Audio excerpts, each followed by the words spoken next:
Now, the rest of the story. The last half of the 19th century was not only the golden age of invention, it was the golden age of railroading. And that's no coincidence. Just look at the list of railway-related inventions patented between 1865 and 1900. There was the Walton locomotive chimney. The same inventor invented a rail silencer for metropolitan elevated trains. Smoke and cinder conveyors for the Walton chimney were invented by Rogers and Wyatt. Then there was the Harmon locomotive cab window. A projecting cone kept rain and snow and steam off the window, protected the engineer from hail and sparks and wind. There was the Gibbon compound rail and the green rail support and cross tie to hold tracks together. Several inventions to keep the tracks free of snow and other hazards, like the Bryant rotating wheel that brushed snow aside, and the Fraser sectional snow plow that could be raised and lowered for snow of any depth, and the Whipple sand spreader attached to the undersides of railroad cars that continuously sanded the tracks, and the Simpson steamer that sprayed locomotive steam or hot water on the tracks to prevent vegetation from growing. 16 inventors of that period tackled the problems of railroad car couplings. The Weatherby gear system locked and unlocked the cars. The Davidson system was used as a pivoting lever and a chain to release one car from another. Then there were the railroad cars themselves, the Wilkerson cattle car with its patented sliding partitions, food and water troughs and floor apertures, the Lester box car with its specially designed seats and headboards that converted into upper and lower sleeping berths. Most significantly, perhaps, were the inventions between 1865 and 1900 relating to railroad safety. The Reagan Railroad crossing gate, the Miller and Vosburg signaling devices, the Holmes inter-car safety apparatus, the Woodward detachable roof that could be removed when a car overturned, the Beasley anti-derailment device, of course, the Coston railroad warning flare. There were more inventions during the golden age of railroading than we have time to recall here and now. The brainstorms of 40 railroaders who helped build the rip-roaring industry we now associate with the likes of John Henry and Casey Jones, maybe mistakenly, because Americans. The railway inventors whose inventions you have just heard described include Mary Walton and Augusta Rogers and Mary Wyatt and Sarah Harmon and Catherine Gibbon and Marion Reed and Jane Bryant and Harriet Fraser and Alice Whipple and Louisa Simpson and Sarah Weathersby and Sarah Davidson and Nancy Wilkerson and Mame Lester and Helen Ingram and Mary Riggin and 24 more. 40, count 'em, 40 mechanical wizards who helped make rail travel what it was and what it is. All of them women. Now you know the rest of the story. And now, the rest of the story. You know, when I think of famous inventors, the first names that pop into my mind are Alexander Graham Bell, Thomas Edison, and Nikola Tesla. Before I began researching Mr. Harvey's broadcast, I couldn't have named a single female inventor. I don't think I was consciously blocking them out because they were female. I just don't remember being taught about them. You know, it wasn't until 1900 that women gained the right in all states in the Union to keep their own wages and to own their own property in their own name. But there were limitations. It wasn't until the passing of the Equal Credit Opportunity Act that women were granted the right to open their own bank accounts and to access credit without needing a male cosigner or spouse's permission. Now that happened in 1974. 1974. Wow. In what is called the American Golden Age of Invention, that's the time period between 1865 and 1900, women obtained more than 5,500 patents in the United States. Here's the catch. Women could invent and patent products, but they had no rights when it came to managing their patents or manufacturing their inventions. A married woman was bound by the rule of coverture, which vested all of her legal rights in her husband. Laws governed women's property rights. Married women could own real property, such as a house or a farm, but they had no legal identities separate from their husbands. Women had no legal ability to manage their own property. They couldn't sign contracts or bring civil suits in court. They couldn't buy or sell anything contractually. They couldn't sign a lease. They couldn't even be legal guardians over their own children. Now, if they were unmarried, their fathers held those rights. Legally, women's names, their identities, were virtually meaningless. Many people in the middle and upper classes of society considered it unladylike for a woman to perform technical or manual labor, which would have suggested that her husband or father was not sufficiently providing for her. Laws such as these deterred many women from becoming inventors.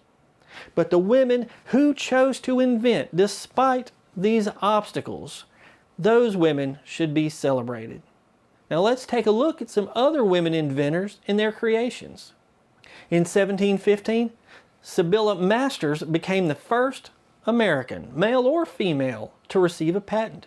She invented a new method of milling corn through pounding rather than grinding dried kernels into flour. Now when I said American, I don't mean the United States of America.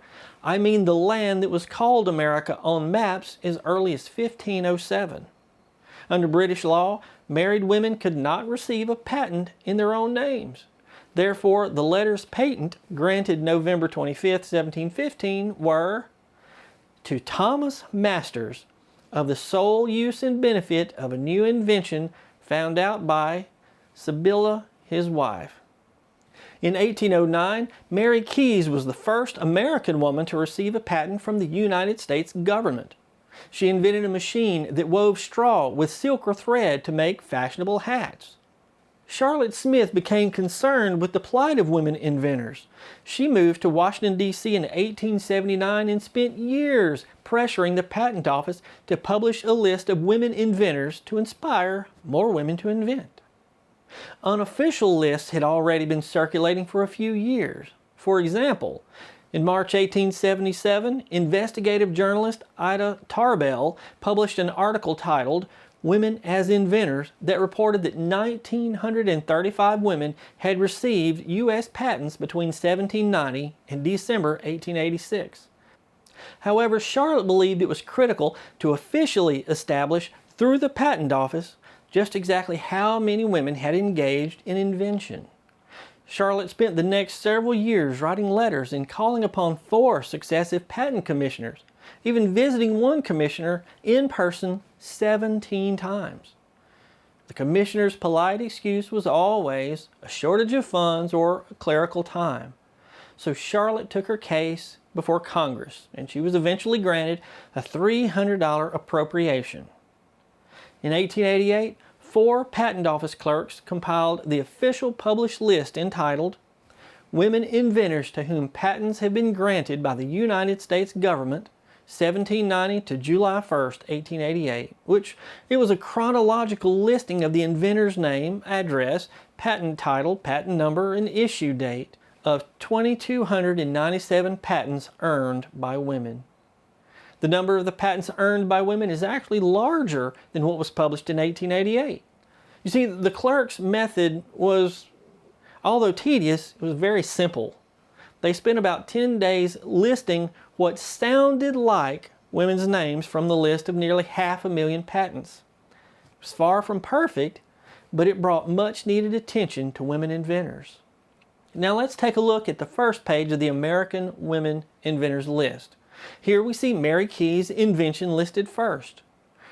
On the list are patents for a corset, cream of tartar, a stove, weaved hats, spinning wheel heads, moccasins, a sheet iron shovel, a globe for teaching geography, another stove, a fireplace, a bandage, an ice cream freezer. Now these are all items which were related to the role of women in the home and family. But look at that last line. In 1845, Sarah Mather received a patent for a submarine telescope and lamp. It was an instrument designed for examining the bottom of ships without having to remove the vessel from the water or sending a person underwater. Now, sending a person underwater was dangerous because there was no scuba gear in 1845. Now let's take a look at some other women inventors. Cutting logs into lumber at sawmills was done by a two-man pit saw until Tabitha Babbitt had an idea for a circular saw blade rather than that long straight blade. Her invention directly led to tools carpenters and handymen use today, such as table saws and circular saws, which I've always called skill saws. In 1832, Jean Villepreux Power was studying the paper nautilus, that's an octopus, which uses a paper-thin shell for protection. At the time, popular opinion was that the nautilus took its shell from another organism. But Jean believed the nautilus created the shell, but she needed a way to observe the nautilus in a controlled environment to prove her theory. This led to her patenting, in 1832, the aquarium. Margaret Knight, she registered 24 patents for industrial machines, including rotary engines and machines used in shoe manufacturing. In 1871, Margaret patented the machine that made paper bags that were used in grocery stores around the world until plastic bags became popular. In response to her inventions, Margaret said, "I'm not surprised at what I've done. I'm only sorry I couldn't have had as good a chance as a boy and have been put to my trade regularly." Josephine Cochran sternly said, "If nobody else is going to invent a dishwashing machine, I'll do it myself." In 1872, she did just that and patented the first dishwasher. In 1882, Adeline Whitney patented those alphabet blocks that we all had as children. In 1887, Anna Connolly invented the fire escape to give people a safe way to evacuate a burning multi-story building. In 1893, Margaret Wilcox invented the heater for automobiles. In 1899, Letitia Gear patented the medical syringe. In 1900, Florence Parpart patented the street sweeper. In 1903, Mary Anderson patented the windshield wiper. In 1908, Mary Delaney patented the retractable dog leash. In 1917, El Dorado Jones, that's her on the right, patented the airplane muffler. Now, these are all things that are in common use today. I'm still amazed that in the whole of human history, women were not given the opportunity to use their skills outside of their expected role of home and family until the last 100 years or so. Many women would argue that we still have a long way to go. It's impossible to say how many inventions we may have missed out on because of the laws that hindered women's creativity. These inventions might have made our lives more comfortable. They might have ended or at least lessened world hunger. They might have found the cure for cancer. They could have saved lives. We should never hold anyone back who has something positive to offer. Don't you think?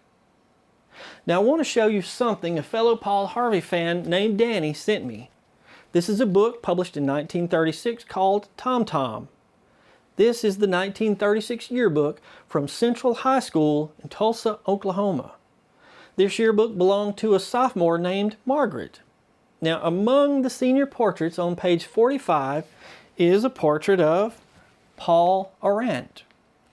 He's the reason you're watching this video. Now I want to point out a note under Paul's name. It says, his pleasing voice is appreciated over KVOO. That was the radio station in Tulsa at which Paul began his broadcasting career while still in high school. Now if we turn over to page 119 of the same yearbook, we'll see another familiar face. This is Leonard Rosenberg.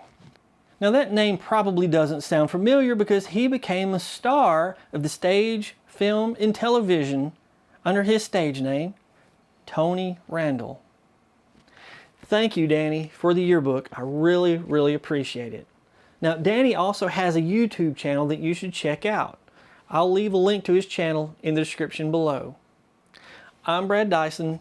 Thanks for watching, and now you know the rest of the story.